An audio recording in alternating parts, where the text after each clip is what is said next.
Q6 news కి స్వాగతం. ముందుగా బులెటిన్ లో హెడ్లైన్స్. నేడు ఆంధ్రుల అభిమాన నటుడు మాజీ ముఖ్యమంత్రి ఎన్టీఆర్ వర్ధంతి. ఎన్టీఆర్ ఘాట్ వద్ద నివాళులర్పించిన కుటుంబ సభ్యులు. అంబేద్కర్ ను అవమానించిన అమిత్ షాకు ఆంధ్రాలో అడుగుపెట్టే అర్హత లేదు. అమిత్ షా పర్యటనను అడ్డుకోవాలి. కాంగ్రెస్ శ్రేణులకు వైఎస్ షర్మిల పిలుపు. డిఆర్డీఓలతో మంత్రి సీతక్క సమీక్ష సమావేశం. ఇందిరమ్మ ఆత్మీయ భరోసా అమలుపై అధికారులకు దిశానిర్దేశం. వివిధ అభివృద్ధి ప్రారంభ కార్యక్రమాలలో పాల్గొన్న మంత్రి పొన్నం. అంగన్వాడీ పిల్లలకు స్కూల్ యూనిఫామ్స్ పంపిణీ చేసిన ప్రభాకర్ గౌడ్. స్వర్గీయ శ్రీ నందమూరి తారక రామారావు వర్ధంతి సందర్భంగా హైదరాబాద్ లోని ఎన్టీఆర్ ఘాట్ వద్ద నివాళులర్పించారు.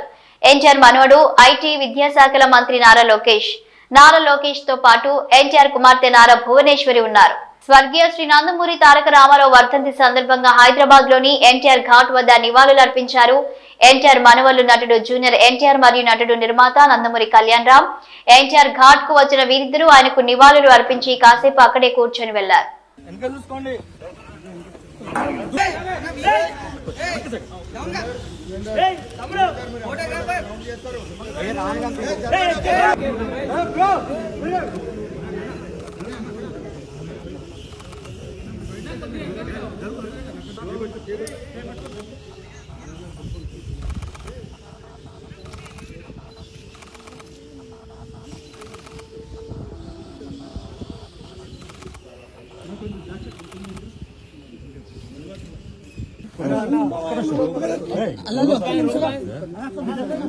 సార్ కొంచెం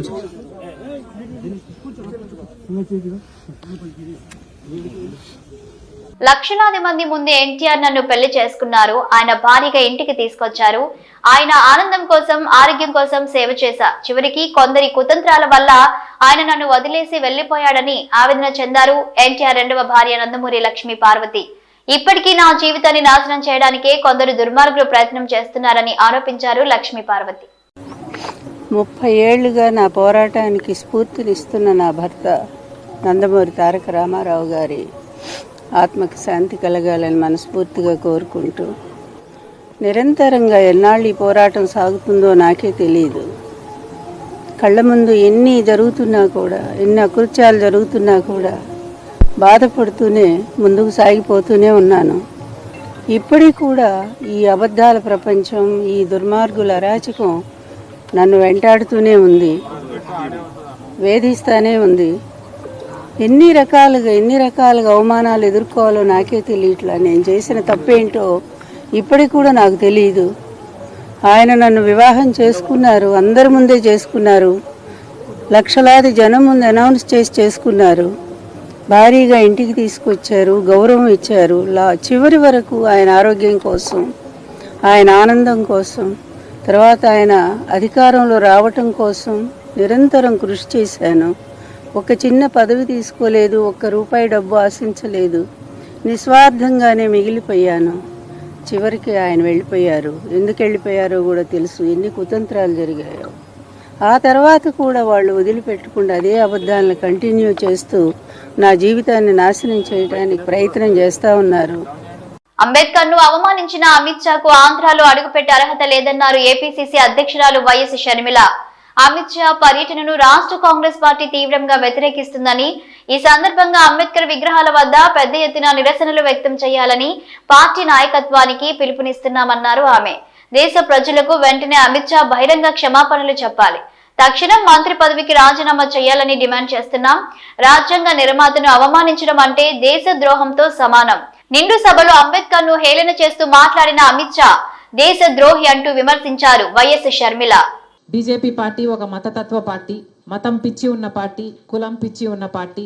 మతం పేరుతో, కులం పేరుతో ఎన్ని రాజకీయాలు చేసిందో దానికి బలైపోయిన ఎంతో మంది మైనారిటీలు, గోద్రా అయితేనేమి, మణిపూర్ అయితేనేమి, ఇలాంటి అన్ని చూడడం జరిగింది. బీజేపీ దేశ సంపదని దోచిపెట్టి అదాని లాంటి వాళ్ళని పోషిస్తుందన్న సంగతి ఇప్పటికే అర్థమైపోయింది. అంతేకాదు ప్రభుత్వ వ్యవస్థలను, ఆఖరికి అది ఈసీ అయినా, ఆర్బీఐ అయినా, స్టాక్ ఎక్స్చేంజ్ అయినా, ఈడీ అయినా, సిబిఐ అయినా, ఇన్కమ్ ట్యాక్స్ అయినా, ఇలా ప్రతి ప్రభుత్వ వ్యవస్థని కూడా తమ గుప్పిట్లో పెట్టుకొని స్వార్థ రాజకీయాల కోసం ఎలా వాడుకుంటున్నారో చూస్తున్నాం. ఇవన్నీ సరిపోలేదన్నట్టు ఇప్పుడు మన దేశాన్ని కాషాయమయం చేయడానికి బీజేపీ పూనుకుంది. అందులో భాగంగా దేశ చరిత్రనే మార్చే ప్రయత్నం చేస్తుంది.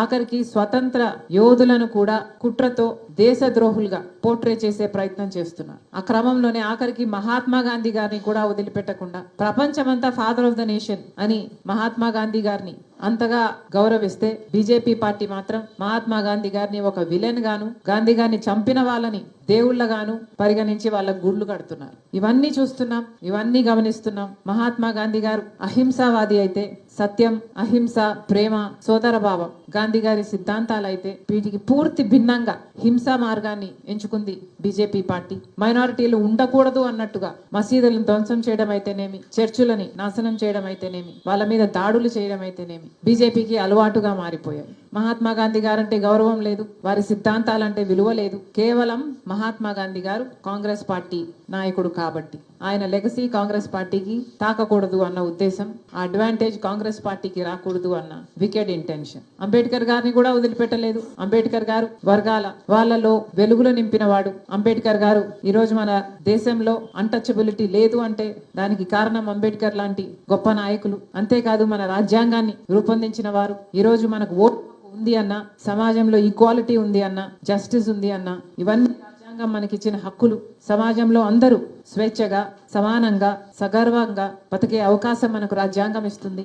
అంతటి అంబేద్కర్ గారిని కూడా పార్లమెంట్ లో ఎంత హేళన చేశారో, ఎంత అవమానించారో ఇవన్నీ చూస్తున్నాం. బేసిక్ గా దళితులు అంటేనే పడదు బీజేపీ పార్టీకి. దళితులు అంటేనే చిన్న చూపు బీజేపీ పార్టీకి. కులగణన చేయాలి అని కాంగ్రెస్ పార్టీ ఎప్పటి నుంచో అడుగుతుంది, డిమాండ్ చేస్తుంది, కానీ ఇంతవరకు చేపట్టలేదు.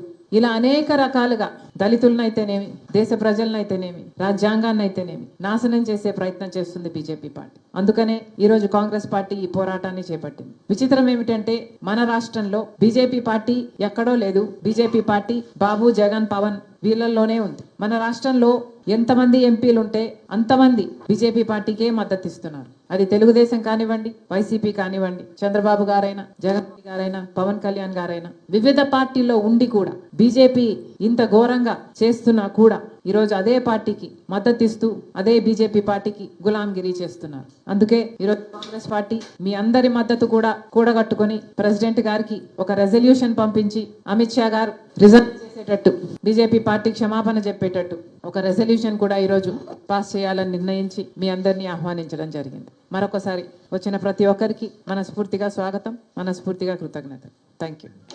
ఎర్రమంజిలోని మిషన్ భగీరథ కార్యాలయంలో డిఆర్డీఓలతో పంచాయతీరాజ్ గ్రామీణ అభివృద్ధి శాఖ మంత్రి సీతక్క సమీక్ష సమావేశం నిర్వహించారు.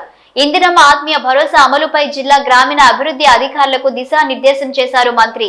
ఈ సమావేశానికి పిఆర్ అండ్ ఆర్డీ కార్యదర్శి లోకేష్ కుమార్, డైరెక్టర్ సృజన, అన్ని జిల్లాల డిఆర్డీఓలు హాజరయ్యారు.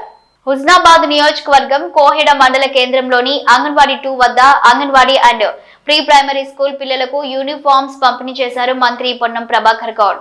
పిల్లలతో రైమ్స్ పాడించి అందరినీ ఉత్సాహపరిచారు. ఈ కార్యక్రమంలో సిద్దిపేట జిల్లా additional collector Abdul Hameed, RDO, MRO, ఇతర అధికారులు పాల్గొన్నారు.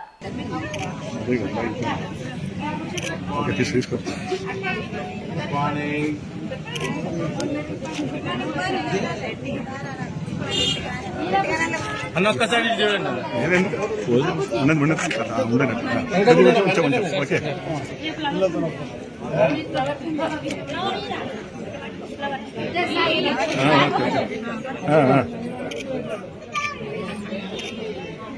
ఓకే అన్న.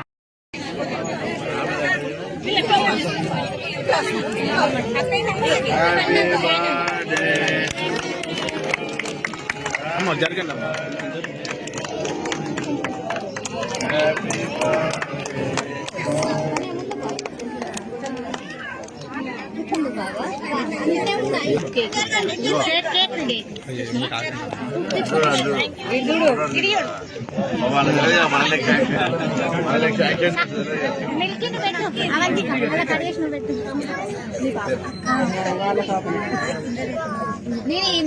ఏడాదికి 15% ఆర్థిక వృద్ధి రేటు సాధిస్తామని చంద్రబాబు నాయుడు గప్పాలు కొడుతున్నాడని, ఈ స్థాయిలో వృద్ధి ఇప్పటి వరకు ఏ రాష్ట్రంలోనూ జరగలేదన్నారు నెల్లూరు జిల్లా వైఎస్ఆర్సీపీ అధ్యక్షులు కాకాని గోవర్ధన్ రెడ్డి. చంద్రబాబు తరహాలో అనాలోచిత వ్యాఖ్యలు చేసే వారిని మా దేశంలో జైలులో పెడతామని గతంలోనే స్విట్జర్లాండ్ మంత్రి ఒకరు అన్నారని మాజీ మంత్రి కాకాని గోవర్ధన్ రెడ్డి విమర్శించారు.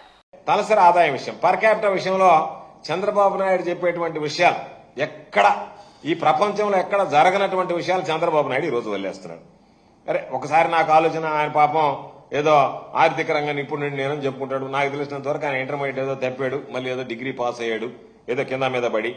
సరే ఆర్థిక పాఠాలు ఆయన చూసి నేర్చుకోవాల్సినటువంటి పరిస్థితి ఏర్పడిందంటే అంతకన్నా దౌర్భాగ్యం ఇంకోటి లేదు.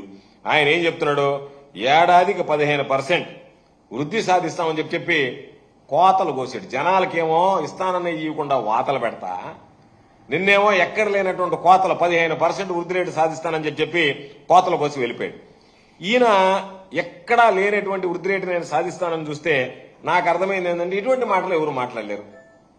ఆర్థిక రంగాన్ని గురించి తెలిసినటువంటి వాళ్ళు కానీ, విశ్లేషించేటువంటి వాళ్ళు కానీ, దాని మీద అవగాహన ఉన్నటువంటి వ్యక్తులు కానీ, పరిపాలనలో బాధ్యతాయుతంగా వ్యవహరించేటువంటి వ్యక్తులు ఎవ్వరూ కూడా 15% ఆర్థిక వృద్ధి సాధిస్తామని చెప్పి మాట్లాడేటువంటి మాటలు మాట్లాడరు. చంద్రబాబు నాయుడు ఏం చెప్తాడంటే నా గోల్ చాలా దూరంగా చాలా హై రేంజ్ లో పెట్టుకొని ఉంటాను నేను అని చెప్తాడు. అందుకని విజన్ 2020 పోయింది కదా, మళ్ళీ 2047కి లెక్కేసుకొని ఉన్నాడు.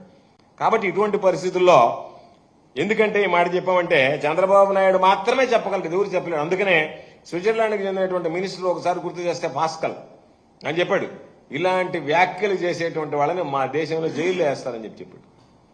తప్పుదారి పట్టించేటువంటి ఇటువంటి వ్యాఖ్యలు, అనాలోచితమైనటువంటి వ్యాఖ్యలు, అసంబద్ధమైనటువంటి వ్యాఖ్యలు చేసేటువంటి వాళ్ళని మా దేశంలో అయితే జైల్లో పెడతారని చెప్పినటువంటి సందర్భం ఈ సందర్భంగా గుర్తు చేస్తున్నాం. దానికి సంబంధించి చంద్రబాబు చెప్పాడు, వ్యవసాయానికి సంబంధించి 15.86% వృద్ధి నమోదైంది. ఈ రాష్ట్రంలో గడిచినటువంటి 7 నెలల్లో రైతులు ఎన్ని రకాలైనటువంటి ఇబ్బందులు పడ్డారో తెలుసు. రైతులకు నువ్వు చెప్పినటువంటి పెట్టుబడి సాయం అన్నదాత సుఖీభావ ఇస్తానని చెప్పావు, ఇవ్వలేదు. 2 సీజన్లు ఇవ్వలేదు. రైతులకు సంబంధించి పండించినటువంటి పంటకి పెట్టుబడి, దానికి సంబంధించినటువంటి పెట్టుబడి కూడా రాలేదు. కొన్ని దగ్గర పాపం వాళ్ళకి కనీస మద్దతు ధర లేకుండా నష్టపోయారు. ఉన్నటువంటి బీమా ఎత్తేసావు, దాని ద్వారా నష్టపోయారు. ఇటు బీమా రాక, పండించినటువంటి పంటకి గిట్టుబాటు ధర లేక, ఒక పక్క నువ్వు చెప్పినటువంటి ఆర్థిక సహాయం అన్నదాత సుఖీభావ 20,000 ఇస్తానని చెప్పి నువ్వు ఎగ్గొడితే గణనీయంగా వృద్ధి సాధించారంటే నువ్వు రైతుల దగ్గరికి వెళ్ళి ఆ మాట చెప్తే రైతులు నిన్ను కడిగి వదిలిపెడతారు తప్ప మామూలుగా వదిలిపెట్టరు. కాబట్టి ఏదో ఒకటి నోటుకు వచ్చినటువంటి తెప్పి ఈరోజు ఒక పక్క రైతులు దిగులు పడిపోయారు. ఇప్పుడు వచ్చేటువంటి సాగేటువంటి పంటలు కూడా వ్యాధులతో ఈరోజు దిగుబడి తగ్గిపోయేటువంటి పరిస్థితులు కనిపిస్తున్నాయి. మరలా కూడా పెరిగేటువంటి పరిస్థితులు కూడా కనిపించలేదు. తమ రాయంలో అతివృష్టి అనావృష్టి తప్ప రైతులు ఎప్పుడు సంతోషంగా ఉండేటువంటి పరిస్థితి ఉండదు. ఎండిపోవడమా లేకపోతే వర్షాలు పడి చెడిపోవడమా, రెండే. కాబట్టి ఈ రోజు అటువంటి పరిస్థితుల్లో రైతుల కింద మీద ఇబ్బందులు పడుతుంటే దానికి సంబంధించి ఒకటేసారి 15.86% వృద్ధి నమోదైపోయింది నా హయాంలో అని చెప్పి ఒక రాంగ్ స్టేట్మెంట్ ఇచ్చాడు. కాబట్టి ఇవన్నీ కూడా నేను చెప్పేది ఏంటంటే క్యాపిటల్ లేదు, ఇన్వెస్ట్మెంట్స్ లేవు, కన్జంప్షన్ లేదు, కానీ జీఎస్టీపీ మాత్రం పెరిగిందని చెప్పడం అనేటువంటిది నాకు తెలిసి బహుశా చంద్రబాబు నాయుడుకి ఒక్కడికే సరితూగదలదు, సరిపోతుంది తప్ప ఎవ్వడు ఆర్థిక రంగంలో ఓనామాలు తెలిసినటువంటి వ్యక్తి కూడా ఇంత దారుణమైనటువంటి స్టేట్మెంట్లు ఇవ్వడానికి గోడిగట్టాడు. కాబట్టి చంద్రబాబు నాయుడు చెప్పినటువంటి శుద్ధ అబద్దాలు అనేటువంటివి నిన్నటితో అర్థమైపోయింది. తక్కువ సమయంలో ఎక్కువ డబ్బులు సంపాదించాలనే ఆశతో కోస్టా అనే యాప్ లో లక్షల రూపాయలు పెట్టుబడులు పెట్టి 100 మంది మోసపోయిన ఘటన సిద్దిపేట జిల్లా చేర్యాల మండలంలో చోటు చేసుకుంది. ఇలాంటి ప్రకటనలను నమ్మి నష్టపోవద్దని పోలీసులు తెలిపారు. ఎక్కువ మంది ప్రజలు ఆన్లైన్ మోసానికి గురైనట్లుగా కోస్టా అనే యాప్లో అధిక లాభాలు వస్తాయనే ఆశతోటి పెట్టుబడి పెట్టి కొంతకాలం కొంతమందికి ముందుగా పెట్టుబడి పెట్టిన వాళ్ళకు ఏదో కొంత రిటర్న్స్ వచ్చినాయని దానికి ఆశపడి మిగతా ఎక్కువ మంది దాంట్లో పెట్టి తర్వాత గత 2 రోజుల నుంచి ఆ యాప్ క్లోజ్ అయింది, అది పనిచేయట్లేదని ప్రజలందరూ చాలా పెద్ద మొత్తంలో మోసపోయినట్లుగా మీడియా ద్వారా పేపర్లలో సమాచారం అందుతుంది. దీని మీద విచారణ జరపడం జరుగుతుంది. ప్రజలందరూ కూడా అప్రమత్తంగా ఉండాలి. డబ్బులు ఎవరికి సులభంగా రావు. అధిక వడ్డీలకు అత్యాశకు పోతే మోసానికి గురయ్యే అవకాశం ఉంటుంది. ఎట్టి పరిస్థితుల్లో కూడా ఎవరు కూడా అట్లా మోసానికి గురి కాకుండా ఉండాలి. అందరూ అప్రమత్తంగా ఉండాలి, జాగ్రత్తలు తీసుకోవాలి. ఒకవేళ మిమ్మల్ని ఎవరన్నా పలానా దాంట్లో పెట్టుబడి పెట్టండి అని చెప్పినట్లయితే, మిమ్మల్ని మోసపుచ్చినట్టుగా డైరెక్ట్గా ఏమైనా సమాచారం ఉన్నట్లయితే మా దృష్టికి తీసుకురండి. వెంటనే వారి మీద చట్ట ప్రకారం కఠిన చర్యలు తీసుకోబడతాయి. ఎవరు ప్రలోభ పెట్టినా కానీ అట్ట వ్యక్తుల్ని సహించేది లేదు, వాళ్ళ మీద చర్యలు తీసుకుంటాం. అదేవిధంగా వాట్సాప్లో వచ్చినటువంటి లింకులు, సోషల్ మీడియాలో కనిపించేటటువంటి అత్యాశకు సంబంధించినటువంటి ప్రకటనలను ఎవరు నమ్మకండి. దయచేసి ప్రజలందరూ కూడా అప్రమత్తంగా ఉండి ఇలాంటి మోసాలకు గురి కాకుండా ఉండాలని, ఏమైనా ఉంటే వెంటనే పోలీసుకు సమాచారం అందించండి. మీ యొక్క డబ్బులు కనుక ఏమైనా పోయినట్లయితే ఇమీడియట్గా 1930 cyber crime help line number 1930కు కంప్లైంట్ చేసినట్లయితే మీ యొక్క డబ్బులు మళ్ళీ తిరిగి వాపసు తెప్పించే విధంగా కూడా ప్రయత్నించడం జరుగుతుంది. ప్రజలందరూ కూడా ఈ విషయాన్ని దృష్టిలో పెట్టుకోగలని మనవి. తమిళ సంప్రదాయ క్రీడ అయిన గుండురాయి పోటీలో తొలిసారిగా మహిళలు పాల్గొన్నారు. ఈ వేడుక పొంగల్ ఉత్సవాల సందర్భంగా తిరుచెంగోడే నామక్కల్లో జరిగాయి. ఈ గుండురాయి పోటీలలో మహిళలు కూడా పాల్గొని పురుషుల కంటే తామేమీ తక్కువ కాదని నిరూపించారు.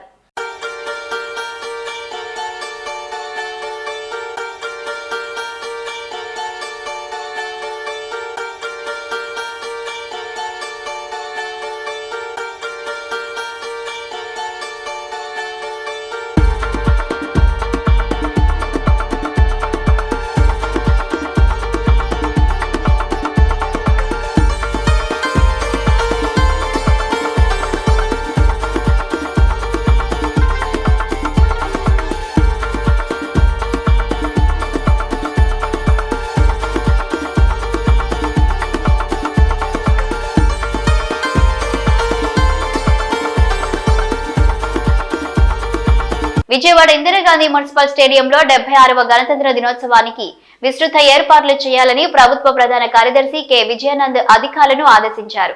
గణతంత్ర దినోత్సవ సన్నాహక ఏర్పాట్లను గురువారం రాష్ట్ర సచివాలయం నుండి వర్చువల్ గా సంబంధిత అధికారులతో ఆయన సమావేశమయ్యారు.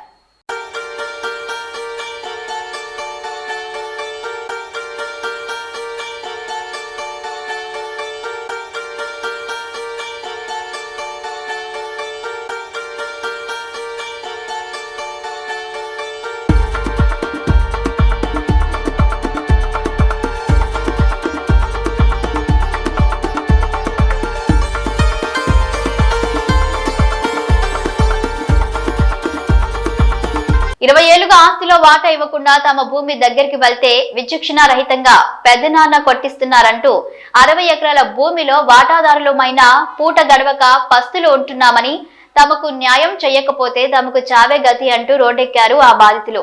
ఏలూరు జిల్లా కుక్కునూరు మండలం సీతారామనగరం గ్రామానికి చెందిన ఏలూరు రామయ్యకు 5 కుమారులు, 2 కూతుర్లు. ఏలూరు రామయ్య 2 కుమారులు మోహన్ రావు 2000, ముక్తేశ్వరరావు 2024 చనిపోయాక 60 ఎకరాల ఆస్తిలో వాళ్లకు రావాల్సిన వాటా భూమిని ఇవ్వకుండా పెద్ద కుమారుడు వెంకటేశ్వరరావు ఇబ్బందులకు గురి చేస్తున్నాడని, రాజకీయ పలుకుబడితో పోలీసులు, రెవెన్యూ అధికారులతో తమ్ముళ్ల కుమారులను పెద్దనాన్న వెంకటేశ్వరరావు ఇబ్బందులకు గురి చేస్తున్నాడని, వెంకటేశ్వరరావుకు అతని ఇంకో 2 తమ్ముళ్లు మద్దతుగా నిలుస్తున్నారని అంటూ ఆరోపిస్తున్నారు. వంశపార్యపరంగా వచ్చే ఆస్తిలో వాటా కోసం పోరాటం చేస్తున్నారు వెంకటేశ్వరరావు తమ్ముళ్ల కూతుర్లు, కుమారుడు. మాది కుక్కునూరు మండలం సీతారామనగరం అండి. మా తాతయ్య గారి పేరు ఏలూరు రామయ్య. ఆయనకి 60 ఎకరాల భూమి ఉంది. 5 కుమారులు, 2 కుమార్తెలు. 2 కుమార్తెలకి పెళ్లిళ్ళు అయిపోయినాయి. వాళ్ళకి ఈ ఆస్తికి ఎలాంటి సంబంధం లేదు. 5 కొడుకులకి 60 ఎకరాల భూమి సమానంగా పంచాలి. మా తాతయ్య గారు లేరు, చనిపోయారు. భూములు ఆస్తి పంపకాలు జరగకుండానే మా తాతయ్య గారు చనిపోయారు. కానీ ఇప్పటివరకు మా పెదనాన్న ఆధ్వర్యంలో మొత్తం 3 అన్నదమ్ముళ్ళు, మా నాన్నగారు 2000 సంవత్సరంలో చనిపోయారు. 3 ఆడపిల్లలం మేము. తర్వాత మా 3వ బాబాయి ఏలూరు ముక్తేశ్వరరావు, అతనికి 2 పిల్లలు, మగపిల్లలు 2. 2000 సంవత్సరంలో మా నాన్నగారు చనిపోగానే మమ్మల్ని, మా ముక్తేశ్వరరావు బాబాయిని ఇద్దరిని ఇంట్లోంచి వెళ్ళగొట్టేసి 3 అన్నదమ్ముడు కలిపి 2000 సంవత్సరం కాడి నుంచి 3 అన్నదమ్ములు 60 ఎకరాల భూమిని కుమ్మక్కై మొత్తం ఆస్తిని అనుభవిస్తున్నారు సార్. కానీ మాకు ఇప్పటివరకు కూడా ఏమి ఇవ్వలేదు సార్. అసలు 1 రూపాయి కూడా ఇప్పటివరకు మేము 20 సంవత్సరాలు బట్టి కూడా ఆ భూమి మీద మేము ఏమీ తినలేదు సార్. ఇద్దరము తినలేదు సార్. మా బాబాయ్ గారు, మేము. మా నాన్నగారి పేరు ఏలూరు మోహన్ రావు. మళ్ళీ మా బాబాయ్ పేరు ఏలూరు ముక్తేశ్వరరావు. మా ఇద్దరికి మాత్రానికి ఎటువంటి న్యాయం జరగలేదు సార్. 25 సంవత్సరాలు బట్టి కూడా మేము ఏదన్నా మాకు కావాలి అని అడగడానికి వచ్చినా మమ్మల్ని బెదిరించి భయపెట్టి పంపించేస్తున్నారు సార్. ఇన్ని సంవత్సరాలు బట్టి కూడా ఇప్పటివరకైనా మాకు న్యాయం చేస్తారని ఇన్ని సంవత్సరాలు ఓపిక పట్టాను సార్. కానీ మాకు ఎటువంటి న్యాయం జరిగేలా లేదని మేము భరించలేక ఎన్నో కష్టాలు పడి పెరిగాం సార్. మేము మా అమ్మను మా పిన్ని మమ్మల్ని కూలికి పోయి అసలు తిండి కూడా సరిగా ఉండేది కదా సార్. వాళ్ళ కడుపులు మార్చుకొని మమ్మల్ని సాదారు సార్. కానీ మాకు మాత్రానికి ఎన్ని బాధలు పడో పెరిగాం సార్. ఇప్పుడు కడుపు మండింది సార్. వాళ్ళు అలా బతుకుతుంటే మేము తట్టుకోలేకపోతున్నాం సార్. అప్పుడే మేము చచ్చిపోయినాం సార్. వాళ్ళు అన్నం తినకుండా మాకు పెట్టినప్పుడే మేము చచ్చిపోయినాం సార్. మేము బ్రతికున్నా అప్పుడే చచ్చిపోయిన వాడితో సమానం సార్. కానీ ఇప్పుడు పెద్దవాళ్ళం అయింది సార్. ఇప్పటికన్నా వాళ్ళకి పాప ఏదో ఒక రకంగా మేము సంతోష పెట్టాలని చూస్తున్నాం సార్, మా అమ్మని మా పిన్నిని. కానీ వీళ్ళు మాత్రానికి మమ్మల్ని ఇక్కడికి వస్తే సార్ ఇక్కడ చెట్లు నరుకుతున్నారని తెలిసి మేము ఇక్కడికి వస్తే సార్ మీకు ఏం సంబంధం లేదని పంపించేస్తున్నారు సార్ మమ్మల్ని. మీరు ఏం చేస్తారో చేసుకోకుండా అని అన్నారు సార్. అయితే మాకు బాధ అనిపించి మేము ఏలూరు వెంకటేశ్వరరావు, ఏలూరు శ్రీనివాసరావు, ఏలూరు రామకృష్ణ వచ్చి మాకు న్యాయం చేసే వరకు కూడా మేము ఇక్కడ నుంచి కదలమని సార్ 5 రోజులైంది సార్ వచ్చి. మేము వచ్చిన రోజే చెప్పాం సార్. వాళ్ళు వచ్చి ఏదో ఒక న్యాయం చేస్తే తప్ప ఇక్కడ నుంచి కదలమని చెప్పినాం సార్. ఆల్రెడీ ముందే చెప్పిన వాళ్ళకి. అయినా కానీ వాళ్ళు మా గురించి ఏమీ అసలు పట్టించుకోవట్లేదు సార్. చస్తే చచ్చారు, అక్కడే పడి సావండి అంటున్నారు సార్. ఇప్పటికి కూడా సార్ అక్కడ చస్తే మాత్రానికి అక్కడే పడేసి బొంద పెడతాం తప్ప మేము ఆస్తులు ఇవ్వము, మీకు ఏమి ఇవ్వము, మీకు ఏం సంబంధం లేదంటున్నారు సార్. మాకు ఎక్కడికి పోయినా మాకు న్యాయం జరగలేదు సార్. ఇప్పటి వరకు కూడా ఒక అధికారి కూడా మా దగ్గరకు వచ్చి మా సమస్యల గురించి అడిగినది కూడా లేదు సార్. మాకు ఎక్కడికి వెళ్ళినా కానీ మాకు న్యాయం జరగదు సార్. అందుకే మేము ఇప్పటి వరకు కూడా ఇక్కడే ఉన్నాం సార్. మాకు న్యాయం జరగకపోతే మేము తగలబెట్టుకొని చచ్చిపోతాం అన్నా కానీ కూడా వాళ్ళకి ఇంత కూడా పట్టించుకోవట్లేదు సార్. చచ్చిపోతే కూడా పక్కన పడేసి అక్కడే బొంద పెడతాం తప్ప మీకు ఏమి ఇవ్వమని మాట్లాడుతున్నారంట సార్. ఇప్పుడు మా రిలేటివ్స్ నుంచి కూడా మాకు తెట్టుకాల్సి వచ్చినాయి సార్. అయినా కానీ మేము చచ్చిపోయినా పర్లేదని ఇక్కడ నుంచి కదలట్లేదు సార్. ఇక్కడే ఉంటున్నాము. ఇప్పటి వరకు కూడా రాలేదు సార్. ఇక మాకు న్యాయం చేస్తారని కూడా లేదు సార్. ఏలూరు వెంకటేశ్వరరావు అతను మా పెద్దనాన్న సార్. అతను చాలా పెద్ద మనిషి సార్ ఈ ఊర్లో. కానీ ఈ ఊర్లోకి మాత్రం కాలు పెట్టడానికి, ఆయన తలెత్తుకుని కాలు పెట్టే అంత మాత్రానికి ఆయనకి ధైర్యం లేదు సార్. ఎందుకంటే ఆయన పుట్టి పెరిగిన ఊర్లో కూడా ఆయన తలెత్తుకుని కాలు పెట్టట్లేదు అంటే ఆయన ఎంత దరిద్రమైన స్థితిలో ఉందో మీరే అర్థం చేసుకోండి సార్. ఎన్నో చేసిండు సార్. ఎందుకంటే ఊళ్ళోకి వస్తే తన్నే అంత దరిద్రమైన బతుకు సార్ అయింది. అందుకే ఇక్కడికి కాలు పెట్టట్లేదు. ఇక్కడికి రాడట. మమ్మల్ని మాత్రానికి ఎక్కడికెక్కడికో రమ్మని పిలుస్తున్నాడు సార్. పోలీస్ స్టేషన్కి, ఎంఆర్ఓ ఆఫీస్కి రమ్మని పిలుస్తున్నాడు సార్. అక్కడ మాకు సివిల్ కేసు ఇది జరగదని మాకు ఆల్రెడీ చెప్పేశారు సార్. అతను మాత్రం అక్కడికే రమ్మని పిలుస్తున్నాడు సార్. మమ్మల్ని ఏదో చెయ్యాలని ప్లాన్ చేస్తున్నారు సార్. మమ్మల్ని ఇప్పుడు చంపడానికైనా వాళ్ళు రెడీగానే ఉన్నారు సార్. అయితే మేము ఇంతవరకు వచ్చినాం సార్. ఇక మా వల్ల కాదు సార్. 5 రోజులు బట్టి ఆడపిల్లలము 3 చిన్న పిల్లలు వేసుకొని ఇక్కడ ఉండబట్టి 5 రోజులు అవుతుంది సార్. అయినా కానీ మమ్మల్ని తిరిగి చూసిన పాపం లేదు సార్. ఒక్కళ్ళు కూడా మాకు ఎవరైనా ఊరు వాళ్ళు సాయం చేద్దామని చూసినా వాళ్ళని కూడా ఇబ్బంది పెడుతున్నారు సార్. అందుకే మేము ఇక్కడ నుంచి అసలు ఇప్పటి నుంచి వెళ్ళాం సార్. ఇక్కడ నుంచి ఇప్పుడు మాకు బాధ లేదు సార్. ఇక మా వల్ల కాదు సార్ భరించడం. మేము ఈ రోజు నుంచి అయితే రేపటి నుంచి జమాయిల చెట్లు నరకడం అయితే స్టార్ట్ చేస్తాం సార్. మాకు ఇబ్బంది ఏదన్నా నరికేటప్పుడు అడ్డం వచ్చినా కానీ మేము ట్రాక్టర్ని లోడ్ వేసుకొని మేము అమ్ముకుంటాం సార్. ఎందుకంటే 25 సంవత్సరాలు బట్టి కూడా మేము రూపాయి తినలేదు సార్. ఇప్పుడు మాత్రానికి జమాయిల మొక్కలు మాత్రం మొత్తం మాకే కావాలి సార్. దీన్ని మాత్రం ఎవరు ఆపలేదు సార్. ఒకవేళ మాకు అడ్డం పడి మమ్మల్ని ఏమైనా ఆపాలని చూసినా, మా లోడుని ఏమైనా ఆపాలని చూసినా కానీ, ఎక్కడ మా కాంట్రాక్టర్ని ఏమైనా బెదిరించినా, మాకు దగ్గర పనిచేసే వాళ్ళని బెదిరించినా కానీ మేము ఇక్కడ పెట్రోల్ కూడా రెడీగా పెట్టుకున్నాం సార్. మేము ఆల్రెడీ చచ్చిపోయినాం సార్. ఇప్పుడు వాళ్ళు కొత్తగా చంపేది ఏం లేదు. పెట్రోల్ పోసుకొని తగల పెట్టుకుని చిన్నపిల్లలతో సహా చచ్చిపోతాం సార్. అందులో మాత్రం మార్పేయలేదు. వాళ్ళు ఊరికి బెదిరిస్తున్నారు అనుకుంటున్నారు కదా సార్. మా కడుపు మండింది. ఎందుకంటే మా అమ్మ వాళ్ళు మమ్మల్ని కష్టపడి పెంచారు సార్. ఇప్పుడు వాళ్ళని సుఖ పెట్టకపోతే మీ బతికి కూడా అనవసరం సార్. అందుకే చచ్చిపోవడానికి కూడా రెడీ అయ్యి ఇక్కడికి వచ్చినాం సార్. అక్కడ ఎవరైతే మమ్మల్ని మేము లోడ్ వేసుకుని వెళ్తుంటే అధికారులు కానీ వాళ్ళు మాకు ఏలూరు వెంకటేశ్వరరావు, ఏలూరు శ్రీనివాసరావు, ఏలూరు రామకృష్ణ, ఏలూరు రమేష్ కానీ మాకు ఎవరన్నా వాళ్ళ వల్ల తప్ప మాకు ఎలాంటి ప్రమాదం లేదు సార్. వాళ్ళు చంపడానికి కూడా రెడీగా ఉంటారు సార్. ఎందుకంటే మేము చచ్చిపోయినా పర్లేదు కానీ సార్ ఆడపిల్లలను వాళ్ళకి భూమి మీద ఒక్క రూపాయి పోయినా కానీ వాళ్ళు తట్టుకోలేరు సార్. అందుకే మమ్మల్ని చంపడానికి ఖచ్చితంగా వస్తారు సార్. వాళ్ళ వల్ల మాకు ప్రమాదం ఉంది. ఇవాళ వీడియో చేస్తున్నాం సార్. రేపు బతుకుంటామో లేదో కూడా మాకు తెలియదు సార్. ఎందుకంటే వాళ్ళు చంపేస్తారు సార్. మమ్మల్ని చంపడానికైనా సిద్ధపడతారు. ఈ భూమి మీద ఈ కట్టె మీద చెయ్యేసినా కానీ మమ్మల్ని చంపేయడానికి రెడీగా ఉన్నారు సార్. మాకు ఎక్కడ ఏ ప్రమాదం జరిగినా కానీ వాళ్ళదే సార్ రెస్పాన్సిబిలిటీ. మేము మాత్రం చచ్చిపోవడానికి కూడా సిద్ధమయ్యే ఇక్కడ కూర్చున్నాం సార్. ఆడపిల్లలు అర్ధరాత్రి ఇక్కడ 5 రోజులు బట్టి కూర్చుంటున్నారంటే మీరు అర్థం చేసుకోండి సార్. ఎంత తెగించొచ్చి ఎంత బాధలు పడి వచ్చి ఇక్కడ కూర్చున్నారో మీరు అర్థం చేసుకోండి. మీరు చంద్రబాబు నాయుడు గారు, నారా లోకేష్ గారు, పవన్ కళ్యాణ్ గారు తప్ప మాకు ఎవరు న్యాయం చేయలేరు సార్. మీరే న్యాయం చేయగలరు. మేము రేపు చచ్చిపోయినా మాకు పర్లేదు సార్. మాకేం బాధ లేదు. మా అమ్మ మా పిన్ని సంతోషంగా ఉంటే మాకు చాలు సార్. మాకు అంతకు మించి ఏం అవసరం లేదు. మీ ప్రాణాలైనా కానీ వాళ్ళ కోసం ఇవ్వడానికి. ఎందుకంటే సార్ వాళ్ళు ఎంత బాధలు పడి పెంచారో మాకు తెలుసు సార్. అన్నం కూడా తినలేదు సార్. సరిగ్గా వాళ్ళ కడుపులు మార్చుకుని మాకు పెట్టారు సార్. అవన్నీ మేము చూస్తూనే పెరిగినాం సార్. వాళ్ళకి ఏదన్నా వాళ్ళు సంతోష పెట్టకపోతే మేము పుట్టి మేము బతికి కూడా వేస్ట్ సార్. మా వల్ల కాదు సార్. ఇక మేము పెట్రోల్ పోసుకుని తగలబెట్టుకుని చచ్చిపోతాం సార్. ఎందుకంటే మీరు అన్నిటికీ తెగించి ఇక్కడ మీరు అర్థం చేసుకోండి సార్. ఆడపిల్లలు 5 రోజులు బట్టి ఇక్కడ ఉంటున్నారంటే ఎంత బాధ కలిగి ఇక్కడ ఉంటున్నారో మీరు అర్థం చేసుకోండి సార్. మాకు న్యాయం చేస్తారని మిమ్మల్ని నమ్ముతున్నారు సార్. చంద్రబాబు నాయుడు గారు, లోకేష్ గారు, పవన్ కళ్యాణ్ గారు తప్ప మాకు ఎవ్వరి వల్ల న్యాయం జరగదు సార్. మీరు చచ్చిపోయినా పర్లేదు సార్. మీరు చచ్చిపోయిన తర్వాత కూడా మీరు న్యాయం చేస్తారని నమ్మకంతో మేము చేయాలనుకున్నది చేస్తున్నాం సార్. మీరు న్యాయం చేస్తే చాలు సార్, అంతకు మించి మాకు ఏ అవసరం లేదు సార్. హుస్నాబాద్ నియోజకవర్గం కోహెడ మండల కేంద్రంలో ఓపెన్ జిమ్ ను ప్రారంభించారు రాష్ట్ర రవాణా మరియు బీసీ వెల్ఫేర్ మంత్రి పొన్నం ప్రభాకర్ గౌడ్. ఓపెన్ జిమ్ లో పలు ఎక్సర్సైజులు చేశారు మంత్రి పొన్నం ప్రభాకర్ గౌడ్.